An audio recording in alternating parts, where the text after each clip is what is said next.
Today we are going to talk about on the home remedies for dry cough. Hi, I am Lopamudra, clinical nutritionist from Xyla Health. Today we are going to talk about on the home remedies for dry cough. As it's winter season, we all are facing issues like dry cough, dryness of throat. So, to reduce the dryness of your throat and dry cough, I have a very easy home remedy for you all, which is peppermint tea. For that, we have to take 2 to 3 mint leaves, 2 to 3 whole black pepper, 1 inch of ginger, and we have to boil it in 1 cup of water.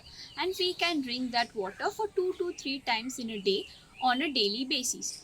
As mint leaves contain a type of oil which reduces the dryness of our throat, and ginger and pepper contains anti-inflammatory properties which reduces and prevent the infection of our throat. Thank you for watching and working on your health. If you like the video, please subscribe our channel for more such videos. If you are looking for diabetes management program, you can download our app from the App Store or Play Store. Link in the description below.